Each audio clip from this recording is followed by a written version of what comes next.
दिवाली खत्म हो गई, लेकिन डेकोरेटिव दिवाली का टॉपिक नहीं खत्म हुआ। तो आज उसका होने वाला है लास्ट वीडियो, जो कि है मूवी रिव्यू पर। हाँ हाँ, वही मूवी रिव्यू जो कुछ 4-5 हफ्ते पहले किया था। तो अब दिवाली तो इंडिया के अलावा ज्यादा कहीं और तो बनाई नहीं जाती, लेकिन म्यूजिक फेस्टिवल हर जगह होता है। तो इसी के साथ हमारा गली बॉय और रॉक ऑन का जापानी वर्जन आता है, जो कि साल 2010 में रिलीज हुआ था, जिसका नाम है बेक। ये मूवी एक मांगा है। इसको डायरेक्ट किया है यूकीहिरो त्सुत्सुमी ने और इसे लिखा है हेरोल्ड साकुइशी ने। इसकी IMDb रेटिंग 7/10 है, जो कि बहुत अच्छी है। और आखिरी में इसका रन टाइम 145 मिनट्स का है। तो छोटे से इंट्रो के बाद लंबी सी कहानी देखने के लिए स्नैक्स लेकर जरूर बैठ जाना।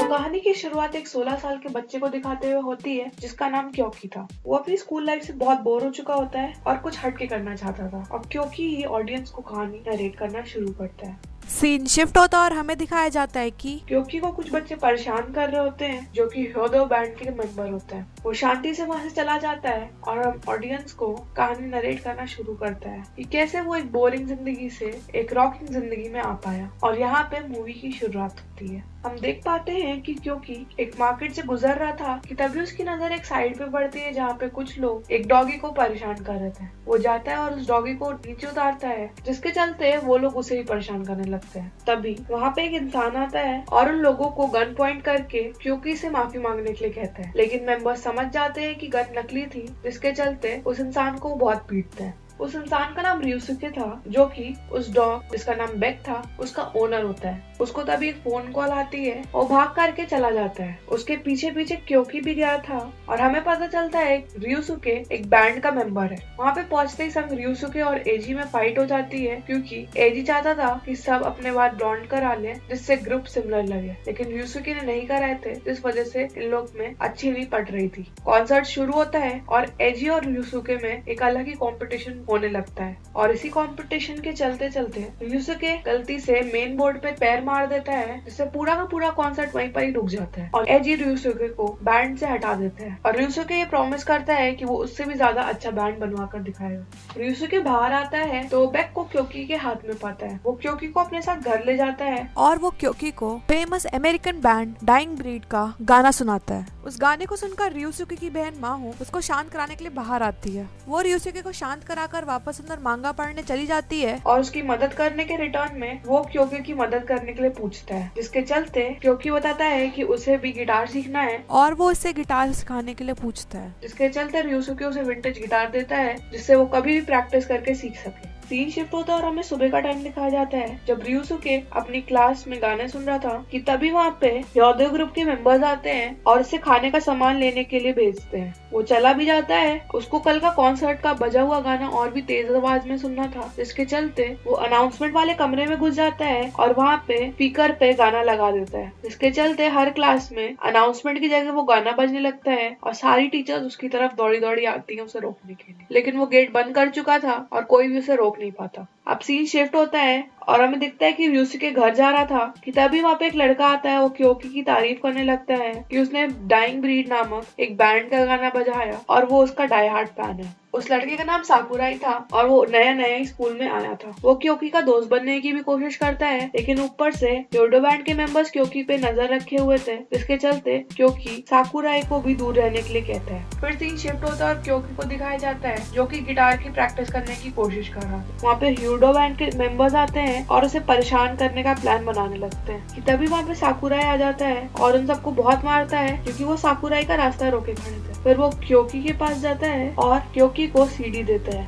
यहाँ पे रियोसुके तायरा नामक इंसान से मिलने आया होता है, जो कि एक गिटारिस्ट था। वो तायरा को अपनी टीम में लेना चाहता था, जिसके चलते वो उससे उस बारे में बात करता है। लेकिन तायरा पहले ये बता देता है कि एजी ने उससे पहले आकर पूछ लिया था और वो अभी उसी की टीम में। वो रियोसुके को एक मौका देता है कि वो एक अच्छा सिंगर ढूंढ के लाए, तो वो खुशी खुशी रियोसुके के टीम में आ जाएगा। जिसके चलते रियोसुके चिबा नाम के इंसान के पास जाता है, जो कि एक रैपर था और गली बॉय के जैसे रैप बैटल्स में पार्ट लेता था और जीतता था। चिबा ryusuke के साथ आने के लिए तैयार हो जाता है और फिर तायरा, ryusuke और चिबा तीनों परफॉर्म करते हैं। इस परफॉर्मेंस को देखकर तायरा खुश हो जाता है और उनके बैंड में शामिल हो जाता है, जिसके चलते वो लोग प्रैक्टिस शुरू कर देते हैं। एक बार ryusuke, तायरा और चिबा एक कॉन्सर्ट में परफॉर्म कर रहे होते हैं जिसको क्योकी भी देखने आया होता है और माहो भी। कॉन्सर्ट खत्म होने के बाद ryusuke माहो से कहता है कि वो क्योकी के साथ ही घर चली जाए, जिसके चलते माहो और क्योकी माहो के दोस्तों से मिलने जाते हैं, जहाँ पे योशिता नाम का एक लड़का आता है जो कि माहो का दोस्त था। जब माहो क्योकी के साथ नहीं थी तब वो क्योकी को माहो से दूर रहने के लिए भी कहता है, जिसके बाद क्योकी माहो को घर छोड़ देता है और फिर सीन शिफ्ट हो जाता है, जहाँ पे क्योकी और साकुराई प्रैक्टिस कर रहे होते हैं कि तभी वहाँ पे ह्योदो ग्रुप के लोग आते हैं और क्योकी का गिटार तोड़ देते हैं, जिसके चलते वो टूटा हुआ गिटार ryusuke के पास लेकर जाता है, जिसके चलते ryusuke क्योकी पे भड़क जाता है। क्योकी और साकुराई जब घर आ रहे होते हैं तब उन्हें एक आदमी मिलता है जिनको गिटार दिखाने पे वो बताता है कि ये गिटार 2 महीने में सही हो जाएगा, लेकिन उसके बदले में क्योकी को उसके यहाँ काम करना पड़ेगा। क्योकी उसे गिटार सिखाने के लिए पूछता है, जिसके चलते वो आदमी प्रॉमिस भी करता है कि वो क्योकी को गिटार बजाना सिखाएगा, जिसके चलते होता ये है कि क्योकी उस आदमी के यहाँ पे जाकर काम करना शुरू कर देता है, जिसके बदले में वो क्योकी को गिटार सिखाता है और ryusuke के द्वारा दिया हुआ गिटार वो रिपेयरिंग के लिए भेज देता है। इसी बीच में माहो भी क्योकी से मिलने आती है और देखती है कि क्योकी दुकान और गिटार बजाने में बहुत मेहनत कर रहा है। अब 2 महीने खत्म हो जाते हैं और गिटार बन के आ चुका था, क्योंकि खुशी खुशी ryusuke के पास गिटार लेकर जाता है, लेकिन ryusuke वहाँ से उसे भगा देता है।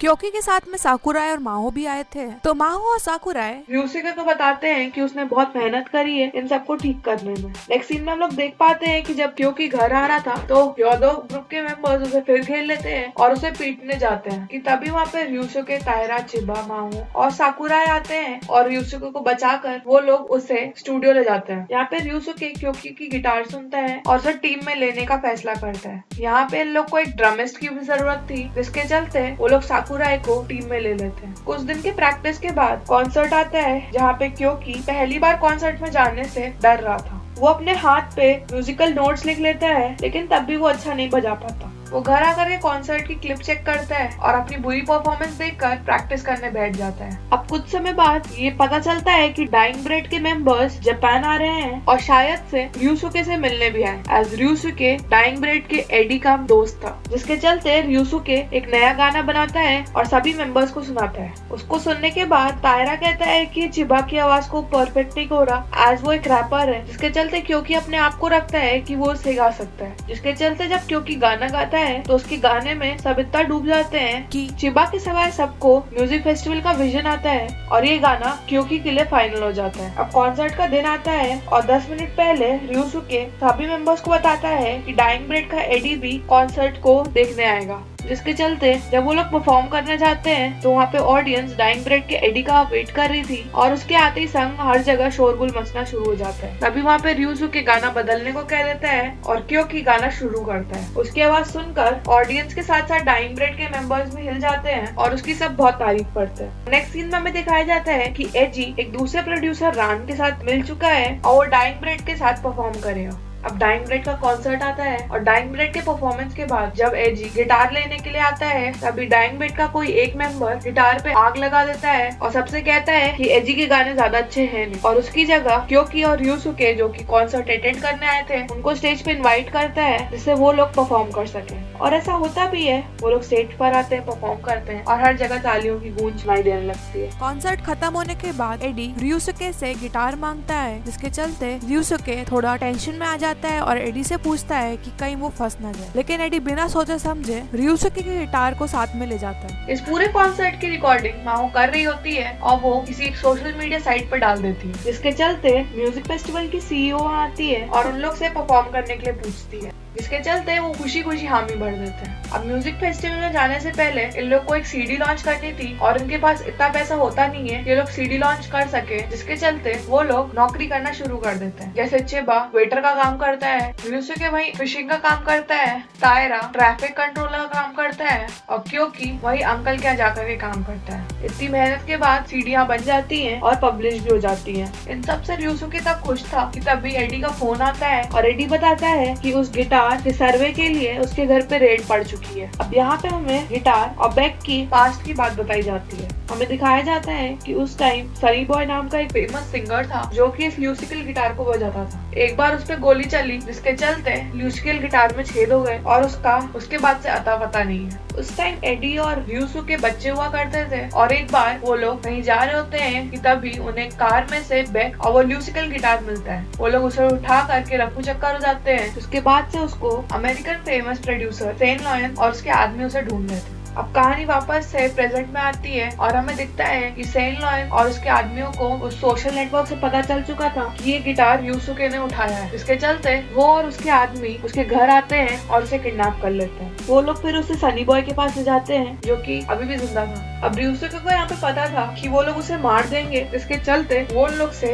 पहली और आखिरी बार सनी बॉय के साथ गिटार बजाने की मांग करते हैं। जिसके चलते सनी बॉय और वो गिटार बजाते हैं और सनी बॉय से इम्प्रेस होकर के सेन लॉयन के कुछ गाने बोल के चला जाता है, जिसके चलते र्यूसुके को छोड़ दिया जाता है। अब यहाँ पे किसी को पता नहीं था कि र्यूसुके कहाँ है, तो सब परेशान हो गए थे। तभी र्यूसुके का फोन आता है और वो सबको अपने घर बुलाता है। उन लोग को फिर तभी न्यूज मिलती है कि म्यूजिक फेस्टिवल से उन लोग को हटा दिया गया है क्योंकि वहाँ का नया प्रोड्यूसर राम बन चुका है और उसने सेन लॉयंस के साथ टाई अप कर लिया है और एजी का बैंड बेले एने म्यूजिक फेस्टिवल में परफॉर्म करने वाला है। अब इसी स्टेज में आकर के क्योंकि एक गाना लिख डालता है और वो सबको दिखाता है, जिसको पढ़ने के बाद सब बहुत खुश हो जाते हैं और इसको भी ऐड करने का सोचते हैं। वो लोग फिर इस पे प्रैक्टिस करना शुरू कर देते हैं और र्यूसुके जा करके सेन लॉयन से एक डील कराता है, जिसके चलते उन लोग का फिर से म्यूजिक फेस्टिवल में नाम हो जाता है। अब र्यूसुके का इतना टेंशन बढ़ चुका था कि वो चिबा और सारे ग्रुप मेंबर से बहुत चिल्लाने लग गया था, जिसके चलते फ्रस्ट्रेटेड होकर के ग्रुप पे ध्यान नहीं दे रहा था और ऐसे ही करते करते कॉन्सर्ट आ जाता है। वो लोग वहाँ पहुँचते हैं और तभी वहाँ पे र्यूसुके का पेट खराब हो जाता है। इतने दिनों से सारे मेंबर्स उसकी परेशानी को देख रहे थे, तो आज आखिर में वो लोग पूछ लेते हैं कि क्या बात है,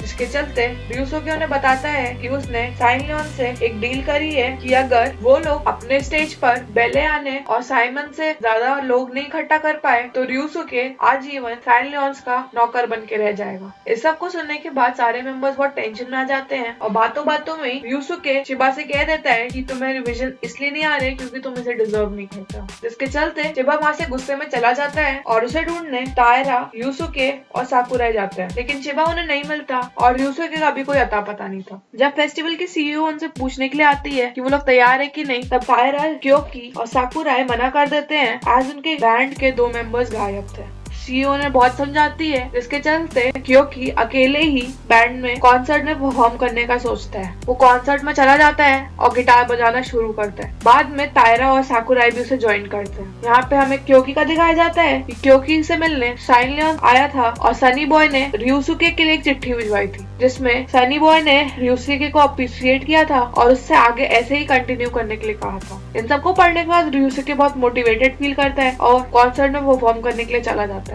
ये सब चिबा जनता में से देख रहा था और अपने आप को नॉन डिजर्विंग समझ रहा था कि तभी उसे भी वही विजन दिखता है और वो भागा भागा स्टेज पे चला जाता है। तभी वहाँ पे बारिश शुरू हो जाती है और सब कुछ रोक दिया जाता है, लेकिन बेक का कॉन्सर्ट अभी भी चल रहा था, जिसके चलते सीईओ सारे कैमरास बेक के कॉन्सर्ट पे घुमा देती है, जिसके चलते सारे के सारे दूसरे स्टेजेस के ऑडियंस बेक के परफॉर्मेंस को देखने के लिए आ जाते हैं। आखिर में सब लोग उनको चीयर अप करने लगते हैं और मूवी यहीं खत्म हो जाती है। तो अगर आपको रणवीर सिंह की गली बॉय और फरहान अख्तर की रॉक ऑन पसंद आई थी तो आई एम प्रीटी श्योर कि आपको ये वाली मूवी बहुत पसंद आएगी। अगर आपने रॉक ऑन या गली बॉय नहीं देखी है तो इस मूवी को देख सकते हैं। मूवी देखने के लिए लिंक चाहिए हो तो इंस्टाग्राम पे फॉलो करके लिंक ले लीजिए, और वीडियो पसंद आई हो तो लाइक कर दीजिएगा, चैनल पे नया हो तो सब्सक्राइब कर दीजिएगा, और कमेंट बॉक्स में क्वेश्चन पड़ा है उसका जवाब आता हो तो आंसर जरूर देना। Till then see you in the next video.